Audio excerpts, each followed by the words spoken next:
Friends, welcome back to my channel. ప్రతిరోజు కార్తీక దీపం serial టీవీలో కన్నా ముందుగా చూడడానికి వెంటనే మా ఛానల్‌ని సబ్స్క్రైబ్ చేసుకొని పక్కనే ఉన్న గంట సింబల్‌లో ఆల్ పైన క్లిక్ చేయండి. అప్పుడే నేను పోస్ట్ చేసే వీడియోస్ మీరు మిస్ కాకుండా నోటిఫికేషన్ ద్వారా చూడగలరు.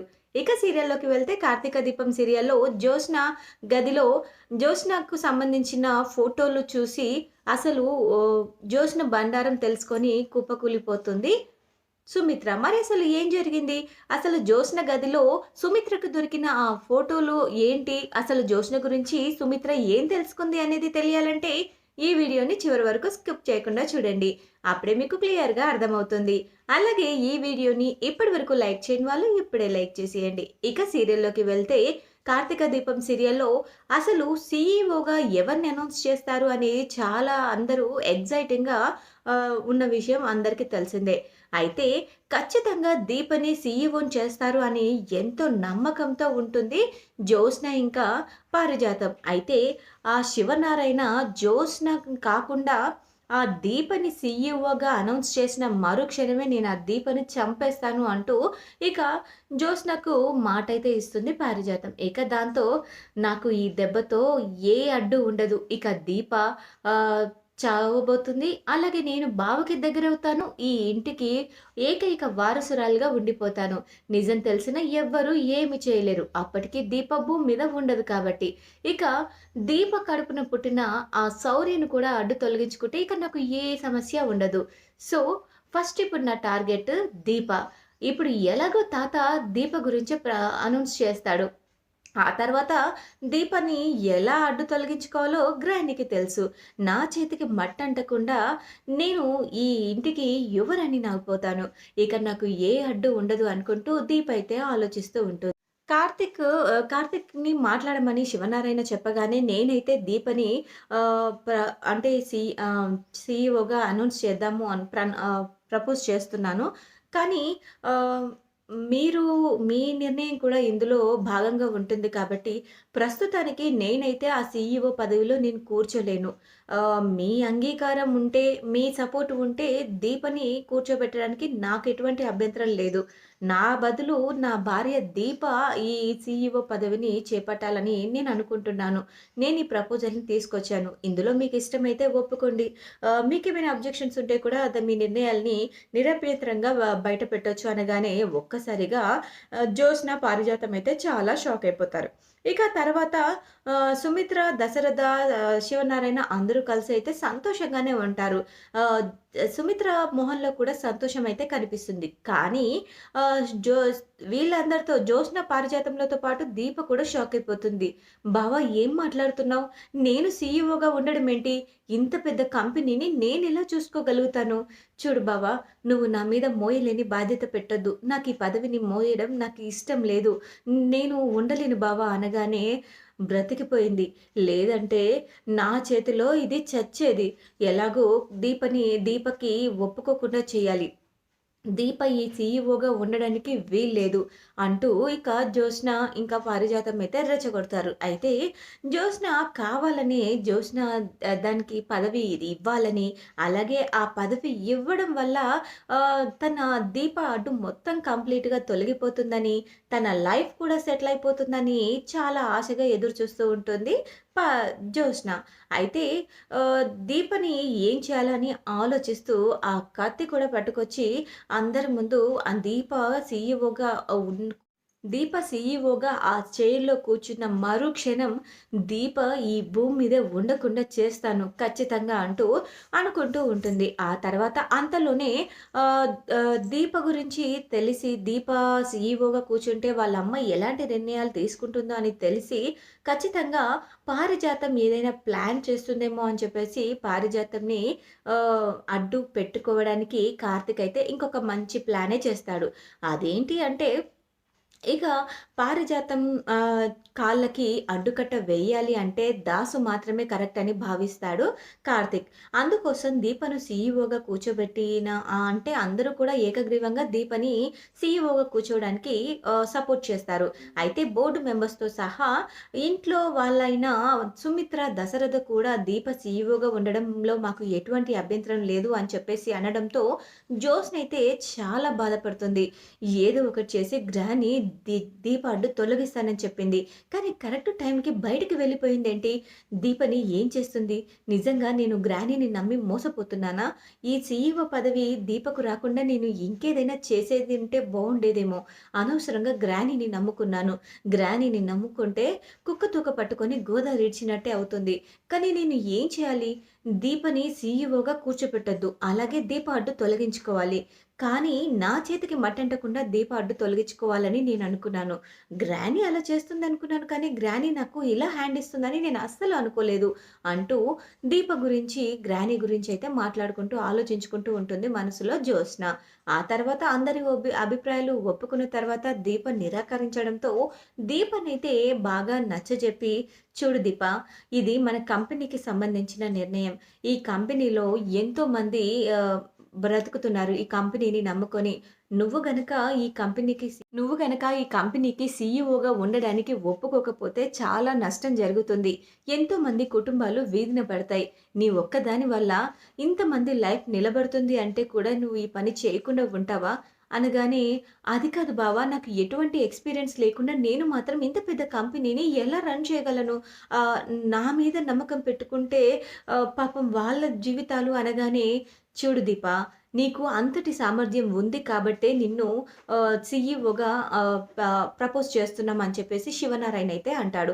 ఇక తర్వాత వాళ్ళకి ఎదురు సమాధానం చెప్పలేక సైలెంట్‌గా భర్త మాటకి గౌరవం ఇచ్చి, పెద్దవాళ్ళ మాటకి గౌరవం ఇచ్చి "నీకు మా సపోర్ట్ ఎప్పుడు ఉంటుంది దీప" అంటూ అందరూ ఏకగ్రీవంగా చెప్పేసరికి ఇక దీప ఓకే అని ఆ అగ్రీమెంట్ మీద సంతకం అయితే చేసేస్తుంది.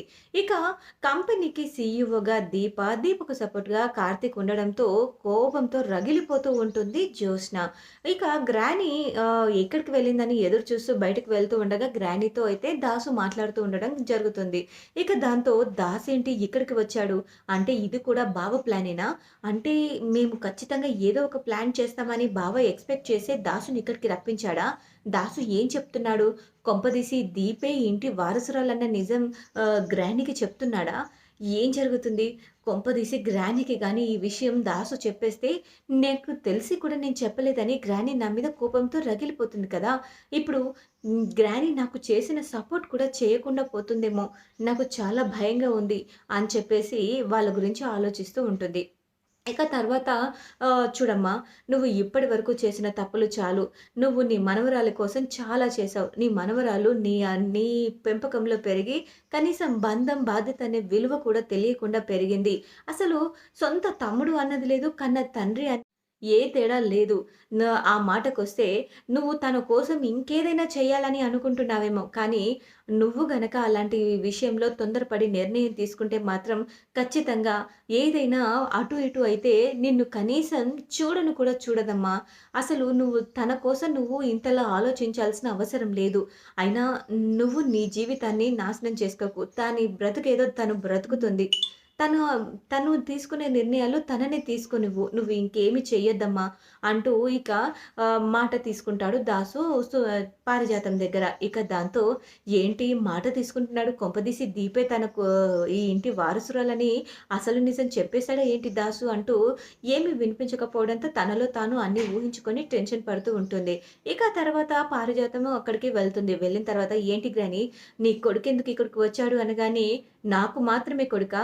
నీకు తండ్రి కాడా? అనగానే, గ్రాని అదంతా పక్కన పెట్టు. ఇంతకీ ఇప్పుడు నీ కొడుకు ఎందుకొచ్చాడు? అక్కడ కొంపలు అంటుకుపోతున్నాయి గ్రాని. నువ్వేమో ఇక్కడ తీరిగ్గా నీ కొడుకుతో ముచ్చట్లు పెడుతున్నావా? అసలు ఏంటి గ్రాని అనగానే, చూడు జరిగేదేదో జరుగుతుంది. అయినా నేను ఇప్పుడు ఏం మాట్లాడే పరిస్థితుల్లో లేను అనగానే, ఏంటి గ్రాని నువ్విందాక ఏదో పొడి చేస్తాను, చేసేస్తాను అని అన్నావు. అయినా ఆ దీపను సీఈఓగా అనౌన్స్ చేయగానే దాన్ని చంపేస్తాను అన్నావు. ఇప్పుడు ఏమైంది అనగానే, ఆ పని నేను మాత్రమే ఎందుకు చేయాలి? నువ్వు చేయొచ్చు కదా! ఆ పనేదో నువ్వు చేస్తే అయిపోతుంది కదా! అనగానే, ఏంటి గ్రాని అలా మాట్లాడుతున్నావు? నా సంతోషమే నీకు ముఖ్యం అన్నావు కదా! నా కోసం ఏదైనా చేస్తాను అన్నావు కదా! అనగానే, నేను దాన్ని చంపి జైలుకి వెళ్తాను. కానీ నా కోసం నువ్వొస్తావా? రావు కదా! ఆహ్, నీ స్వార్థం ఏంటో నాకు తెలుసు. అదే నాకు దాసు గుర్తు చేశాడు. అయినా దాని పని ఎలా చెప్పాలి, దాన్ని ఎలా అడ్డు తొలగించుకోవాలో నాకు తెలుసు. నువ్వు నన్ను వదిలేయి అని చెప్పేసి అక్కడి నుంచి లోపల లోపలికి వెళ్ళిపోతుంది పారిజాతం. ఆ తర్వాత గ్రానీ ఏంటి ఇలా హ్యాండ్ ఇచ్చింది? ఆ దాసుగాడు తనని మొత్తం మార్చేశాడు. ఇప్పుడు నేనేం చేయాలి? నా సపోర్టు నాకు ఎవరి సపోర్టు లేకుండా పోయిందే. ఏదో ఒకటి చేసి నేను ఖచ్చితంగా నా పని నేను చేసుకోవాలి. దీప అడ్డు తొలగించుకోవాలి అంటూ అనుకుంటూ ఉంటుంది. ఇక ఆ తర్వాత దీప ఫోటో, శౌర్య ఫోటో గదిలో ఉంటుంది. జ్యోత్స్న గదిలో ఉంటుంది. ఆ దీప గురించి దీప అడ్డు తొలగించుకోవడం కోసం తను వేసుకున్న ప్లాన్స్ అన్నీ కూడా కోపంతో అసలు తన ప్లాన్స్ ఏవి వర్కౌట్ అవ్వట్లేదు అని చెప్పేసి అదంతా కూడా ఫోటోలు పెట్టుకొని వాళ్ళని బాగా ఆహ్, పెన్‌తో మొత్తం ఇలా ఇంటూ మార్క్ వేసేసి తను చాలా కోపంతో వాళ్ళని ఎలాగైనా అడ్డు తొలగించుకోవాలి అని చెప్పేసి దాని మీద రాస్తుంది. ఇక ఆ తర్వాత కార్తీక్ ఫోటో తన ఫోటో దగ్గర దగ్గర చేసేసి దీప ఇంకా శౌర్యల ఫోటోలు మొత్తం హ్యాంగ్ చేసినట్టుగా ఒక డ్రాయింగ్ అయితే వేస్తుంది. ఇక తర్వాత సుమిత్ర జ్యోత్స్న బాధపడుతుందేమో అని చెప్పేసి జ్యోత్స్న గదిలోకి వెళ్ళేసరికి జ్యోత్స్న అయితే ఆ గదిలో ఉండదు. ఇక తర్వాత సరేలే ఎక్కడికి వెళ్ళింది జ్యోత్స్న? నాకు చెప్పకుండా ఎక్కడికి వెళ్ళింది? అని అనుకుంటూ అలా వెళ్ళిపోతూ ఉండగా తను రాసిన డ్రాయింగ్స్ గాలికి ఎగురుతూ వస్తాయి.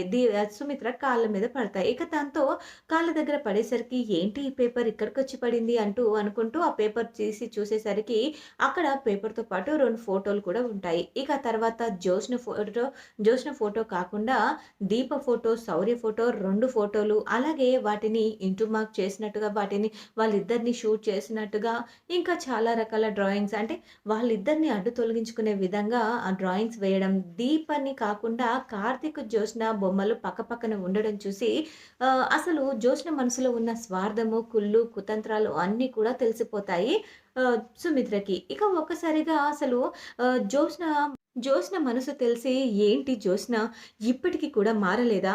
పెళ్లి చేసుకొని సమంగా కాపురం చేసుకుంటుంది అని అనుకుంటే తనేంటి దీప, కార్తీక్‌లని విడదీసి దీప స్థానంలోకి తను వెళ్ళాలనుకుంటుంది. అంతేకాకుండా దీపని, శౌర్యని అడ్డు తొలగించుకోవాలనుకుంటుంది. జ్యోత్స్న ప్రవర్తన రోజు రోజుకి చాలా మూర్ఖంగా మారిపోతుంది. ఇక లాభం లేదు. వెంటనే నేను జ్యోత్స్నకి మంచి సంబంధం చూడమని మామయ్య గారితో చెప్పాలి. జ్యోత్స్నని ఒక ఇంటి దాన్ని చేస్తే తప్ప జ్యోత్స్న మనసు మారదు. అయినా జ్యోత్స్న ఇప్పుడు పెళ్ళికి ఒప్పుకుంటుందా? జ్యోత్స్న మనసులో కార్తీక్ మాత్రమే ఉన్నాడా? ఇప్పుడు నేనేం చేయాలి? జ్యోత్స్న మనసులోంచి కార్తీక్‌ని ఎలా అడ్డు తొలగించాలి? అలాగే వాళ్ళ దీప, కార్తీక్‌ల కాపురానికి జ్యోత్స్న అడ్డుగా వెళ్ళకుండా నేను ఏదో ఒక నిర్ణయం తీసుకోవాలి. వాళ్ళ కాపురంతో పాటు నా కూతురి కాపురం కూడా సంతోషంగా ఉండడమే నాకు కావాలి అని చెప్పేసి వాళ్ళ గురించైతే ఒక కఠినమైన నిర్ణయం తీసుకోవాలని సుమిత్ర అయితే అనుకుంటుంది. ఇక చూడాలి మరి తర్వాత ఎపిసోడ్‌లో ఏం జరగనుందో.